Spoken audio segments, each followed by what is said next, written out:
My name's Audrey and today I turned 30 years old. I want to tell you all about how I became a millionaire because of two very greedy people. They say what goes around comes around. I first met my husband Gavin on a work trip our office organized. We both led different departments and had never crossed paths before. The trip had lots of activities like games and sports. During a volleyball game, I got hurt and sprained my ankle. Gavin was quick to help me, carrying me to get first aid. I thought he was really kind and wanted to get to know him better. After the trip, I reached out to him and asked if he wanted to go for coffee. He said yes, and we met up at a local cafe. During our date, we talked about the trip, our interests, and our families. I realized we had a lot in common. We liked the same sports, TV shows, and hobbies. Gavin told me about his family, especially his strong bond with his mother, Meg. He mentioned, "I've always been really close to my mom. We make sure to visit each other at least twice a week." "That's nice that you're close to your mom. What about your dad?" I asked. Gavin responded, "He actually left us a few years ago, and we don't really keep in touch." "I'm sorry to hear that. Is everything okay between you two?" "It's complicated, Audrey. Let's just say things didn't work out." "What do you mean by didn't work out? He's your dad, not your boyfriend." "Yeah, it's just, he wasn't very supportive, so my mom and I decided to part ways." "Was it because of financial reasons or emotional ones?" "You know what? Let's talk about something else," Gavin interrupted. "Oh, sure, I'm sorry. I didn't mean to pry. I just want to get to know you better. We can change the subject," I replied. I didn't dwell on it and figured it was a sensitive topic for Gavin. I believed that as we grew closer, he would open up more about his past. In the following weeks, we continued to meet, sometimes even during work. I started having lunch with him every day. Over a few months, we became very close, and our relationship started becoming serious. I knew Gavin's birthday was approaching, so I decided to plan a surprise party for him. I asked our friends to help with organizing and creating the guest list. Since Gavin was close to his mom, Meg, I thought it would be nice to invite her too. I debated inviting his dad, considering their relationship was unclear to me, and ultimately decided against it. The day of the party arrived, and after setting up decorations and preparing food, guests started arriving, eagerly awaiting Gavin's entrance. Just before Gavin was due to arrive, I noticed a well-dressed middle-aged woman heading towards the door. She wore a fancy green evening gown and carried a designer handbag. I approached her and introduced myself. "Hello, I'm Audrey. You must be one of Gavin's close relatives. It's nice to meet you. How do you know Gavin?" Finally, someone with manners. "I'm Meg, Gavin's mother, and yes, I'm the most important guest here. He's my son, you know." "Of course, Meg. I didn't mean to offend.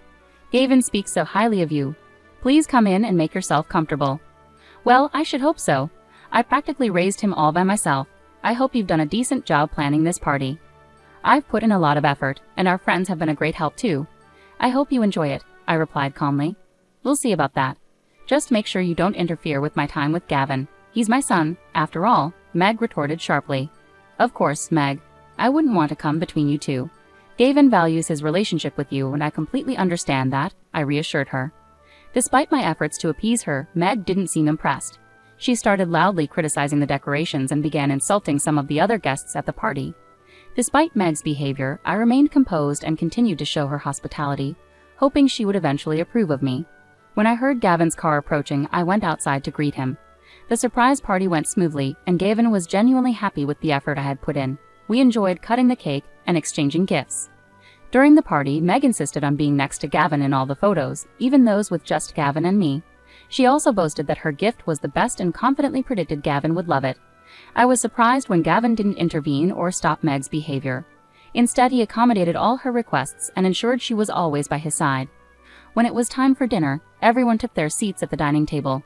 Gavin stood up, thanking everyone for coming to his birthday celebration. He mentioned he had an important announcement and was glad everyone was there. Suddenly, Gavin knelt down and pulled out a ring, asking me to marry him. I was thrilled and tearfully accepted amid cheers and congratulations. However, I noticed Meg had quietly left the table. Confused, I brought it up to Gavin. "Babe, your mom left the table. Is everything all right? We should find her and get her blessings. She'll be upset if we don't." "But why do we need her blessings? It's our decision, isn't it?" "You don't understand. I'd always discuss important decisions with my mom. We're really close and I value her opinion." "I understand she's important to you, but shouldn't we make decisions together?" I gently questioned. "Of course we do, but I can't just ignore her. She means a lot to me. Can we please find her and talk to her about giving us her blessings right away?" Gavin insisted. I was worried about how dependent Gavin seemed on his mother's approval, but I loved him and wanted her acceptance. We searched the house but couldn't find her. Eventually, we discovered her sitting quietly in the backyard. We approached her to ask for her blessings, which she reluctantly gave when Gavin insisted. "Mom, I'm sorry I didn't talk to you before proposing to Audrey. It happened in the moment, and I thought it was right," Gavin explained. "Well, Gavin, you always discuss big decisions with me. I felt a bit left out this time," Meg replied with disappointment. "I know, and I didn't mean to upset you. I planned to talk to you the next day, but the surprise party changed everything," Gavin tried to explain. "I understand it was unexpected, but you should have found a way to talk to me before making such a big decision," Meg insisted.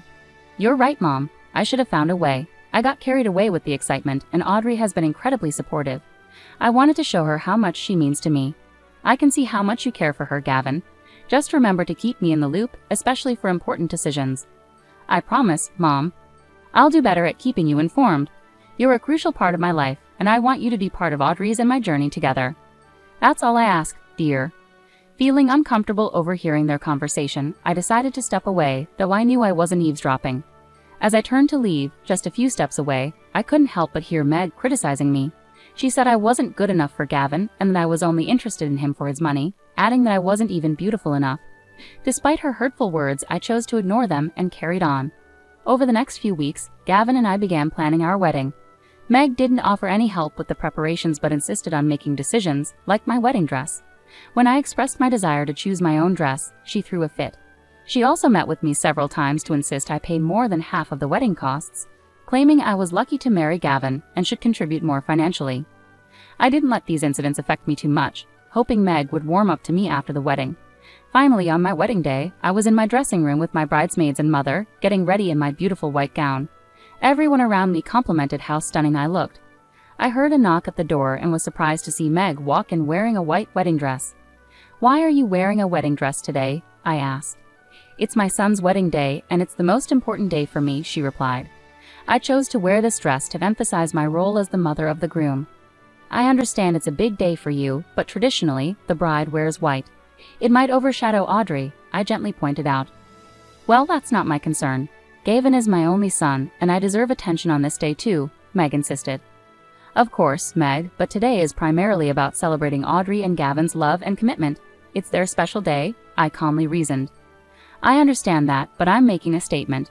My presence here matters as much as anyone else's," Meg asserted firmly. Though I was furious, I didn't want to create a scene and spoil the day.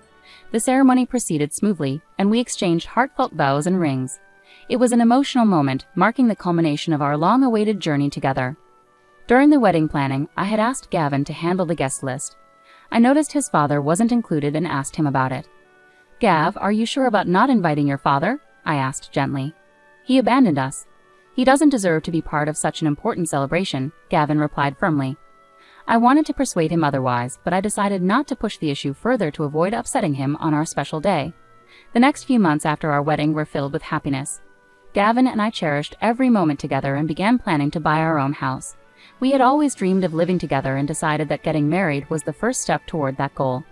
We started looking for our dream home, spending hours every day searching for options. One day while I was at work, Gavin called me. "Hey babe, I'm sorry, but an important meeting came up. I won't be able to go house hunting with you today," he explained. "No worries, darling. It happens. Don't stress about it. I can handle it on my own," I reassured him. "Thanks for understanding. I'll make it up to you, I promise," Gavin replied. "You better. Just focus on your meeting and we'll catch up later. Love you," I said. "Love you too, babe," Gavin replied warmly. After work, I got into my car and headed to the property location.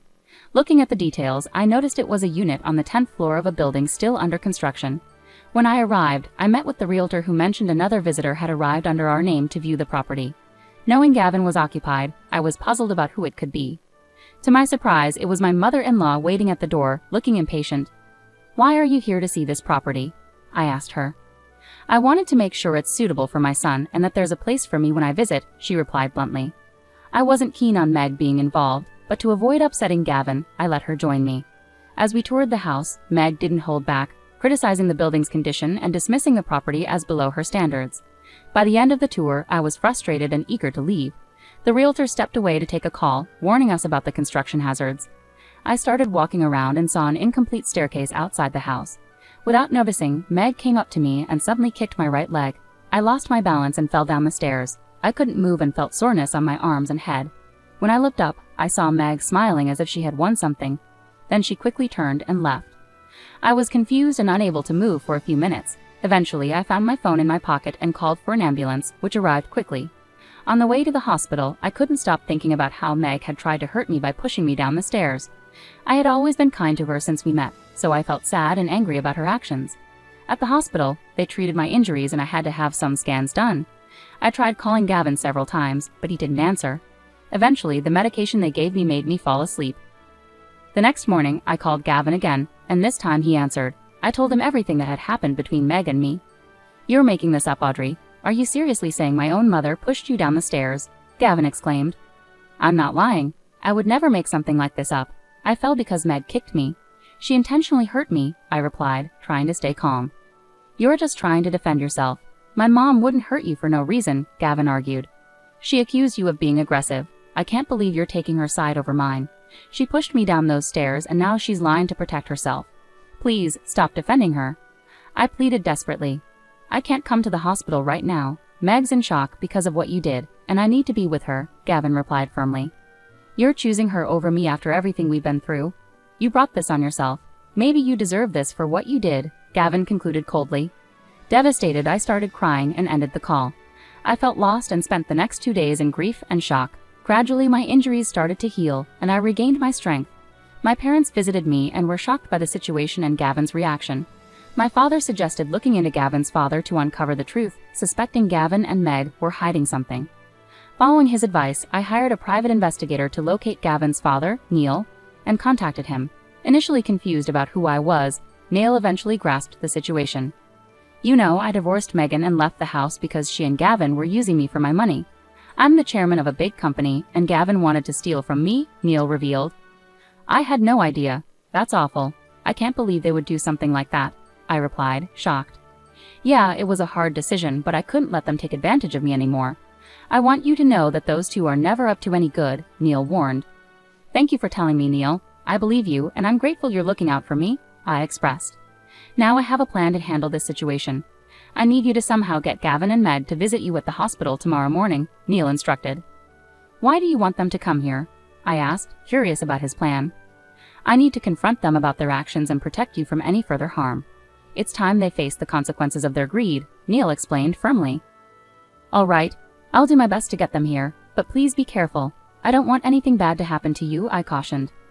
"I'll handle it, Audrey. Just focus on your recovery," Neil reassured me. I was skeptical and somewhat scared, to be honest.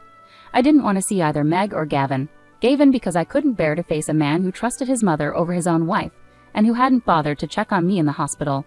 Meg because I feared she might try to harm me again. But I knew if I wanted to expose their wrongdoing, I had to trust Neil.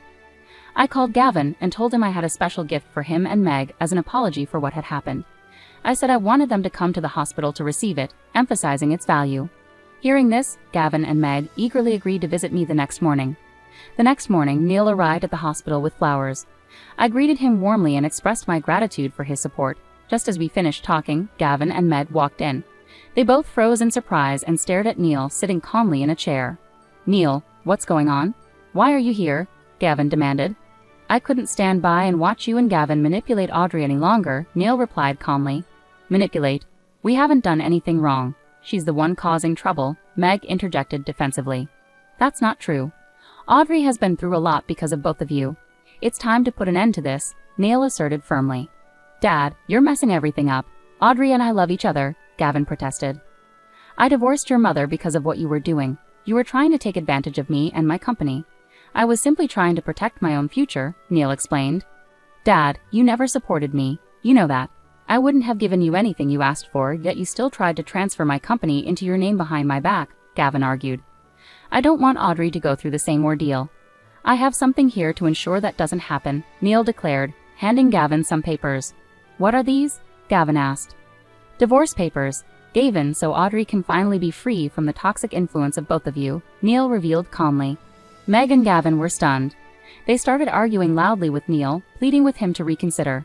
Neil stood firm, telling them they deserved the consequences of their actions for trying to harm someone innocent like me. He then called hospital security to escort Meg and Gavin out of the room, and they were removed. I had been through a lot, but finally, I had my justice. Neil and I maintained a strong friendship from then on.